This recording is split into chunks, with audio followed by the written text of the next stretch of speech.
This is the Kitchen Sink WP podcast, episode 578. I program my own computer. We have a server crash, 404 error, page not found, links aren't working, system is crashing, system is crashing, system is crashing.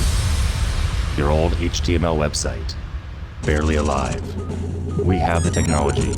We have WordPress. A new website, better than it was before.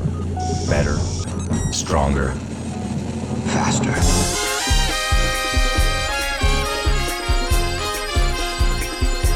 We have the technology. The technology. Why, hello everybody, this is Adam Silvey, host of the Kitchen Sink WP podcast. Thanks for being here. Let's get started. All right, first and foremost, upcoming events. We have one next weekend. It's an online event, it's a WordPress Women's Day Nicaragua 2025. It is on the 29th of March. It's online, so anybody can go. Maybe I'll go. I don't know.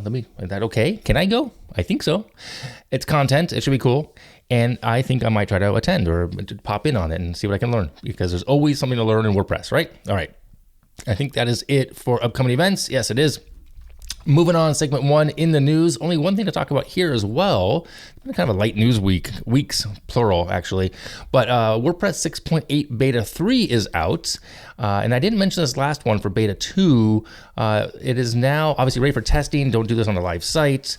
There's a whole bunch of fixes here. I was going to see how to test this. Vulnerability bounty. Yeah, I mentioned that already. The highlights are GitHub commits. Yeah, okay. Oh, and lastly, April, what's the date here? April 15th, if I'm not mistaken, is the release date. So yeah, we are just under a month away. Wow, a couple weeks away, 3 weeks away from that coming out, the new version of WordPress 6.8. So there you go. That's it, I think, in the news. Yeah, that's it. Moving on, segment two, the meat potatoes of this week's episode. This one, as many of you know, I'm happily married. Yes, I am. It'll be 27 years later this year. And I share that stat, not as a flex, nothing like that. Just, I want to also mention that in conjunction with being married for such a long time, I'm also what I call, and I've mentioned this before, an ideation savant, AKA an entrepreneur. And well, I'm including you here as well, some of you, entrepreneurs are a special breed. Equal parts dreamer, risk taker, a person who forgets to eat lunch. So it's true.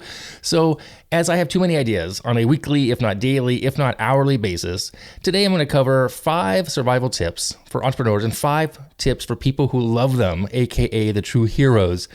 It's fun here with some actionable takeaways as well. So first and foremost, number 1, these are the first 5 for WordPress entrepreneurs. Big ideas meet small to-dos. Now get this, I understand this. I love dreaming up the next big thing, but the client invoices don't pay themselves. So the actionable tip, of course, is use project management tools, automate repetitive tasks, and schedule daily CEO time to actually run your business. Yeah, I'm really trying to do better here myself because I have way too many things going on. And actually, I'm going to do an update coming up about the 12-week year, how that went or how it's going, I guess, maybe next week. I'll do an update there as well. So, all right, because it's easy to have so many things going on and having too many ideas. So, number 2, stop trying to fix everything, including people. You're a problem solver as an entrepreneur. You are. It's part of your DNA, but not everything needs to be fixing, including your partner's venting session. The actual tip here is, before jumping in with the solution, ask, do you want advice or just someone to listen? It actually reminds me here, I remember thinking, was it the 3 H's? You want me to hear you, help you, or hug you? And it can be used with kids and a partner and a business partner as well, but usually a life partner. So the 3 H's, hear you, help you, hug you. What do they want, right? But not everything needs to be fixed. Okay.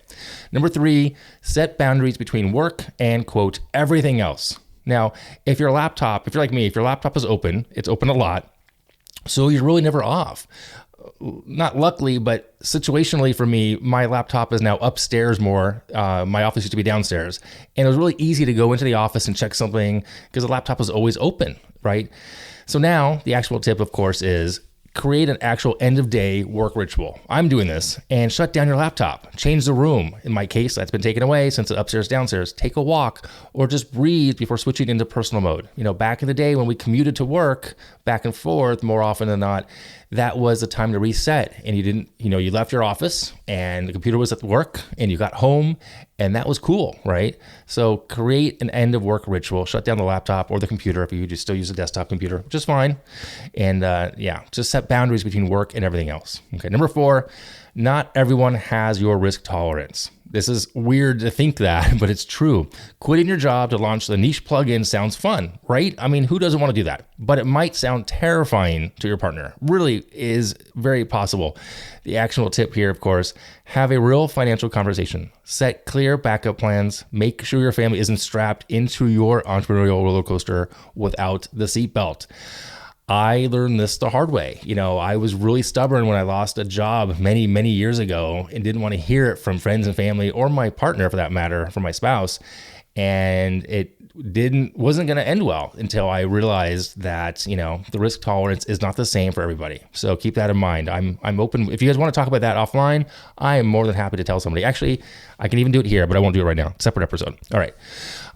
So number 5 here, this is again for the entrepreneur.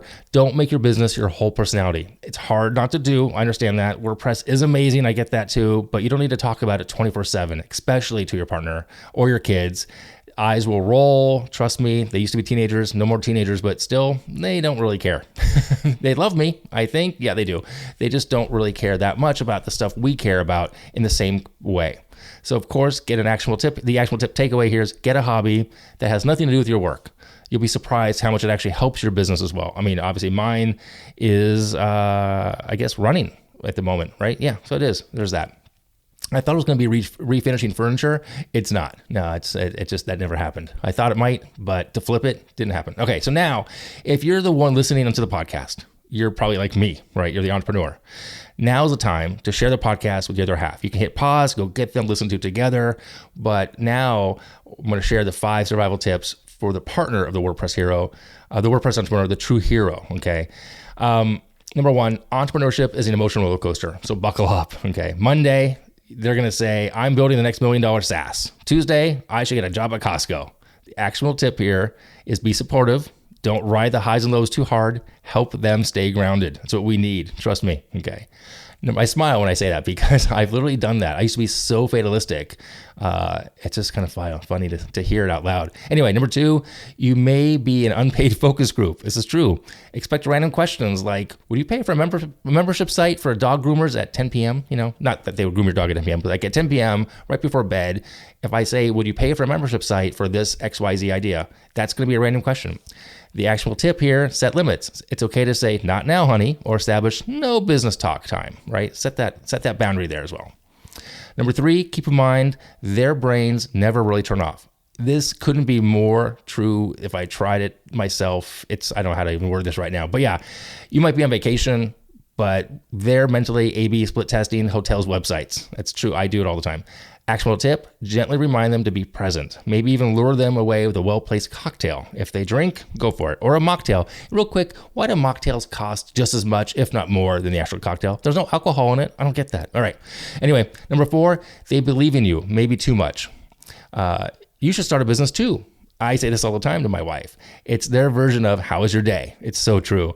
The actual tip here is support is great, but you get to decide on your own path. Smile, nod, remind them that not everybody wants to work 24/7 or for themselves or deal with business taxes or employees or clients or customers, etc. So yeah, I am guilty of that so often, of asking or suggesting to my wife that she could do something in her industry that there's a need for, but doesn't want to do it, not her thing.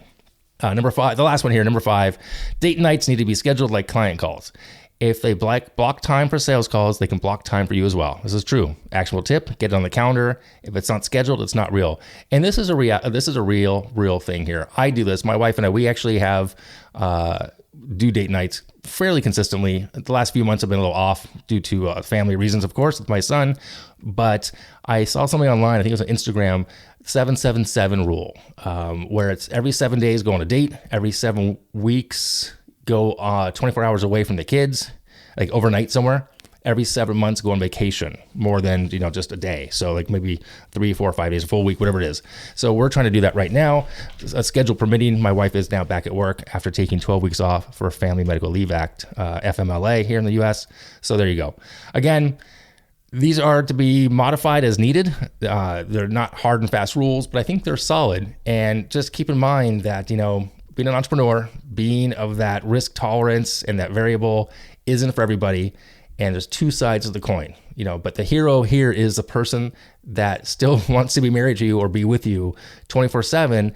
They just don't want to be part of that element of you. They like you, they love you, they want you to succeed, but it's not their thing the way we think everyone should behave, right? So again, business is important, but so are the people who support you. On the partner side of things, your patience is legendary. So, to remind them of that when they try to start another side project. And the call to action, share this with people who could benefit both sides of the equation. Okay. All right, moving on. Segment 3, tip and tool of the week. This one's a book. It's by my friend Ben Meredith. It's called Sustainable Support, Blow Your Customer's Mind Without Losing Yours. Ben is an amazing support person. He's worked for a handful of companies right now. He's still at GiveWP. If I'm not mistaken, he just wrote a book. It's on Amazon. I'll link to it in the show notes. Support him and learn if you're in the support world of things. Customer support is an amazing, entity in its own right, career. So check it out. Book is called Sustainable Support: Blow Your Customer's Mind Without Losing Yours. So I'll link to that in the show notes. All right, moving on. I'm gonna wrap it up here. If you have any questions, go ahead, send it in via email, adam@kitchensinkwp.com, or use that speak pipe function of the website. You can support the show a couple ways: Patreon, buy me a coffee, links in the site. If you want to sponsor the show, there's also a way. There's a form you need to fill out. I'll get back to you as soon as possible. Thanks for listening. See you next week. Now go out and do some awesome things with WordPress. All right, bye-bye.